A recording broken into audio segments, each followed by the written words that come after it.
Assalamualaikum, berjumpa lagi dengan DPR 1. Apa kabar semuanya? Semoga selalu dalam keadaan sehat dan selalu dalam lindungannya, amin. Seperti biasa, Dewan Pangkas Rambut DPR 1 mau tutorialkan tentang bagaimana cukur rambut.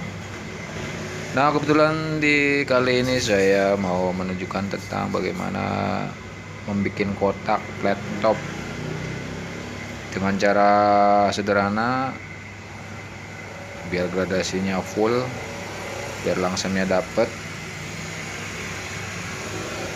Dan sebelumnya saya minta maaf karena kesederhanaan kamera saya, jadi kelihatannya cuman tempel depan kaca.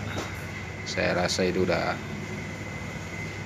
bisa dipelajari caranya, dan saat step by stepnya saya kurang didetailkan ke kamera karena saya masih pemula, mungkin kameranya masih apa adanya.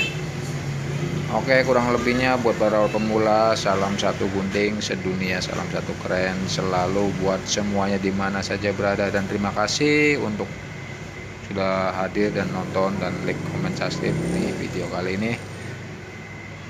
Saya ucapkan banyak-banyak terima kasih. Oke, kurang lebihnya silakan tonton sedikit bagaimana cara membuat flat top di 2021. Oke, selamat menonton.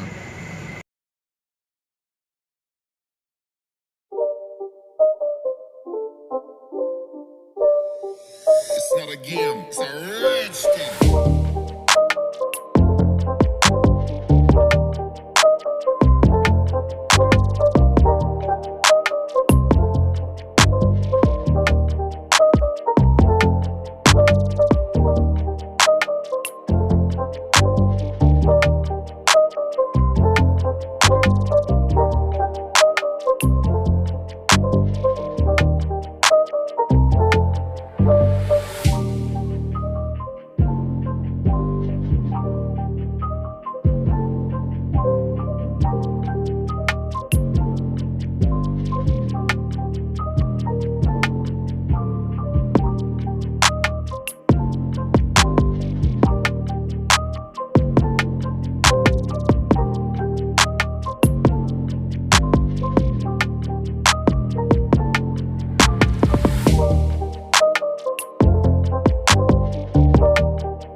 It's not a game, it's a rich thing.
It's not a game, it's a rich thing.